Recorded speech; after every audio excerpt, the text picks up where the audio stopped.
نحمد و نصلی علی رسولہ الکریم اما بعد فاعوذ باللہ من الشیطان الرجیم بسم اللہ الرحمن الرحیم السلام علیکم ورحمۃ اللہ وبرکاتہ۔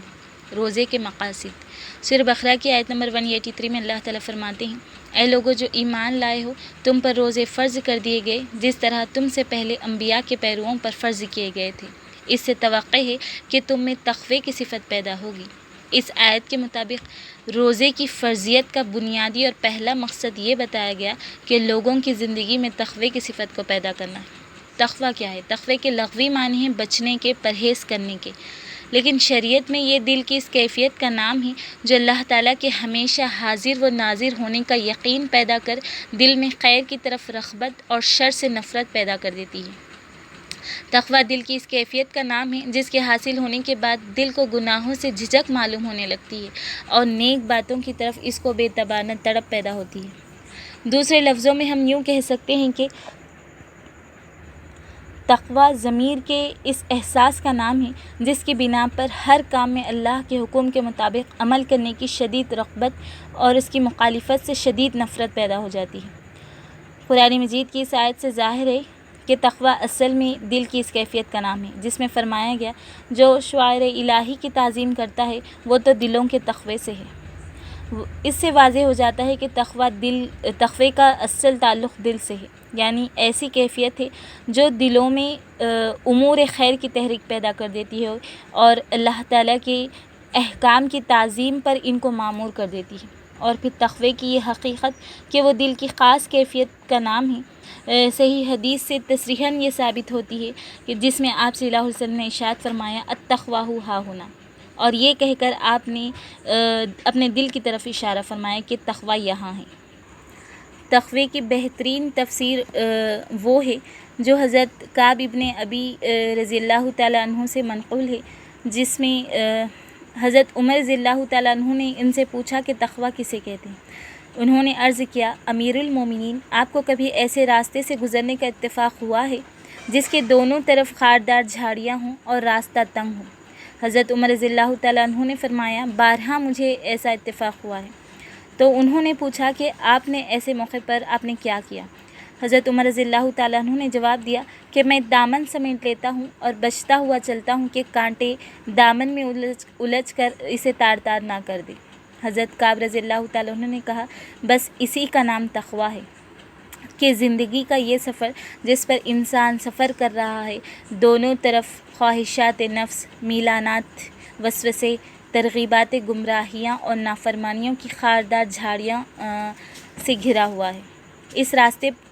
اس راستے پر کانٹوں سے دامن کو بچاتے ہوئے چلنا اور اطاعت حق کی راہ سے ہٹ کر بد اندیشی اور بد کرداری کی جھاڑیوں میں نہ الجھنا، یہی تقویٰ ہے، اور یہی تقویٰ پیدا کرنے کے لیے روزہ فرض کر دیا گیا ہے۔ اور پھر تقوی کی حقیقت کیا ہے؟ اس سلسلے میں حضرت علی رضی اللہ تعالیٰ عنہ کا فرمان ہے کہ ان سے کسی نے دریافت کیا کہ تقویٰ کیا ہے؟ تو حضرت علی رضی اللہ تعالیٰ عنہ نے فرمایا، تقویٰ نام ہے رب جلیل سے ڈرنے اور خوف کھانے کا، قرآنی احکام پر عمل کرنے کا اور اپنے آخری سفر کی تیاری کرنے کا۔ حضرت علی رضی اللہ تعالیٰ عنہ نے تقوی کو 3 باتوں کا مجموعہ قرار دیا۔ اول تو یہ کہ انسان اپنے رب سے ڈرے، اور جب بندہ اپنے رب سے ڈرے گا تو پھر وہ اپنے رب کی عبادت کرے گا، اور جب وہ قرآن پر عمل کرے گا تو یقیناً اس میں جتنے احکام ہیں انہیں مانتے ہوئے اپنی عملی زندگی میں نافذ کرے گا، اور جن باتوں سے قرآن نے روکا ہے اس سے اپنے آپ کو روکے گا۔ اور پھر فرمایا کہ اپنے آخری سفر کی تیاری کرے گا، یعنی کہ جس شخص کو آخرت کی فکر ہو جائے وہی کامیاب اور کامران اور سوچ بوجھ والا انسان ہے۔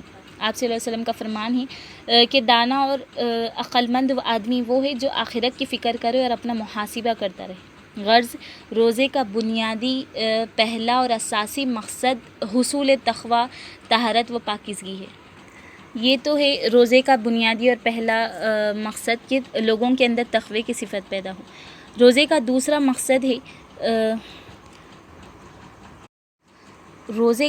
مقصد ہے گناہوں سے مغفرت۔ آپ صلی اللہ علیہ وسلم کا فرمان ہے کہ جس میں آپ صلی اللہ علیہ وسلم نے ارشاد فرمایا، جس نے ایمان کے ساتھ ثواب کی نیت سے یعنی خالصتاً اللہ کی خوشنودی حاصل کرنے کے لیے روزہ رکھا، اس کے گزشتہ تمام گناہ معاف فرما دیے جاتے ہیں۔ اسی طرح آپ صلی اللہ علیہ وسلم نے ارشاد فرمایا جو ایمان کے ساتھ ثواب کی نیت سے یعنی ریا، شہرت اور دکھاوے کے لیے نہیں بلکہ صرف اور صرف اللہ کی رضا کے لیے رات میں اللہ کی عبادت کے لیے کھڑا ہو، یعنی نماز تراویح اور تہجد اس نے ادا کی تو اس کے گزشتہ تمام گناہ معاف فرما دیے جاتے ہیں۔ پھر ایک مرتبہ کا واقعہ ہے کہ آپ صلی اللہ علیہ وسلم نے صحابہ اکرام رضی اللہ تعالیٰ عنہ سے ارشاد فرمایا کہ میرے ممبر کے قریب ہو جاؤ۔ جب صحابہ رضی اللہ تعالیٰ عنہما ممبر کے قریب ہو گئے تو آپ صلی اللہ علیہ وسلم نے ممبر کے پہلے درجے پر قدم رکھتے ہوئے فرمایا کہ آمین، اور پھر جب دوسرے درجے پر قدم رکھا تو پھر فرمایا کہ آمین، اور اسی طرح جب تیسرے درجے پر قدم رکھا تو فرمایا کہ آمین۔ جب آپ صلی اللہ علیہ وسلم خطبے سے فارغ ہو کر نیچے اترے تو صحابہ رضی اللہ تعالیٰ عنہ نے عرض کیا کہ آج سے پہلے ہم نے ممبر پر چڑھتے ہوئے ایسی بات نہیں سنی جو آج سنی ہے۔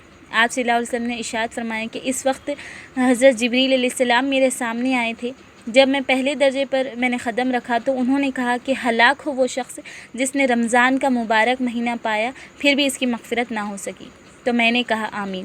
پھر جب میں نے دوسرے درجے پر قدم رکھا تو انہوں نے کہا کہ ہلاک ہو وہ شخص جس کے سامنے آپ صلی اللہ علیہ وسلم کا ذکر مبارک ہو اور وہ درود نہ بھیجے، میں نے کہا آمین۔ پھر جب تیسرے درجے پر میں نے قدم رکھا تو انہوں نے کہا کہ ہلاک ہو وہ شخص جس کے سامنے اس کے والدین یا ان میں سے کوئی ایک بڑھاپے کی حالت کو پہنچا اور وہ ان کی خدمت کر کے جنت میں داخل نہ ہو، تو میں نے کہا آمین۔ دیکھیں کہ کس قدر افسوس اور فکر کی بات ہے ایسے شخص کے لیے جو اس ماہ مبارک کو پا کر بھی اپنی مغفرت نہ کرا سکے۔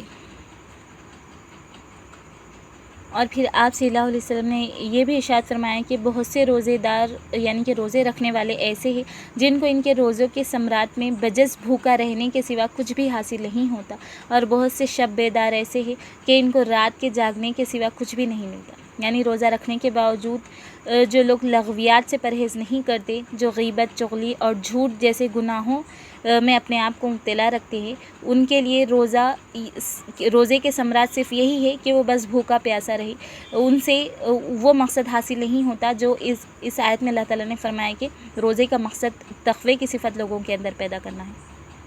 اور پھر روزے کا تیسرا مقصد اور یہی ہے کہ قرب الہی ہے، اللہ تعالیٰ کا قرب حاصل کرنا۔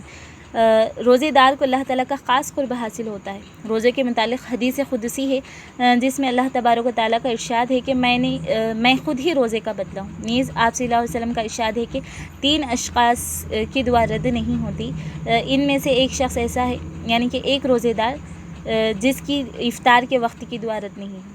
آپ صلی اللہ علیہ وسلم نے ارشاد فرمایا کہ اللہ تعالیٰ خود اور اس کے فرشتے سحری کھانے والوں پر رحمت نازل فرماتے ہیں۔ اور پھر اس برکتوں جب اللہ کا قرب حاصل کرنا ہے تو اس برکت کے مہینے میں ہر نیک عمل کا اجر و ثواب بڑھا دیا جاتا ہے۔ اللہ تبارک و تعالیٰ نے ہر عمل یعنی کہ عمل خیر جو خیر کا عمل ہے اس کا بدلہ دنیا میں ہی اس کا اجر بتا دیا کہ کس عمل پر کیا ملے گا، مگر روزے کے متعلق حدیث قدسی میں اللہ تعالیٰ کا ارشاد ہے کہ روزہ میرے لیے ہے اور میں خود اس کا بدلہ دوں گا۔ اللہ کا قرب حاصل کرنا ہے، بلکہ ایک اور روایت کے الفاظ یہ ہے کہ میں خود ہی روزے کا بدلہ ہوں۔ دیکھیے کیسا عظیم الشان عمل ہے کہ اس کا بدلہ 7 آسمانوں اور زمینوں کو پیدا کرنے والا خود عطا فرما رہا ہے، یا پھر وہ خود اس کا بدلہ ہے۔ چونکہ روزے میں عموماً ریا کا پہلو دیگر اعمال کے مقابلے میں کم ہوتا ہے، اسی لیے اللہ تبارک و تعالیٰ نے روزے کو اپنی طرف منسوب کر کے فرمایا کہ روزہ میرے لیے ہے۔ یعنی کہ روزے کے 3 مقاصد یہی ہے کہ پہلے تو لوگوں کے زندگیوں میں تقوی کی صفت پیدا ہو، دوسرا مقصد یہ ہے کہ گناہوں سے مغفرت ہے، اور پھر تیسرا یہ کہ اللہ کا قرب حاصل کرے۔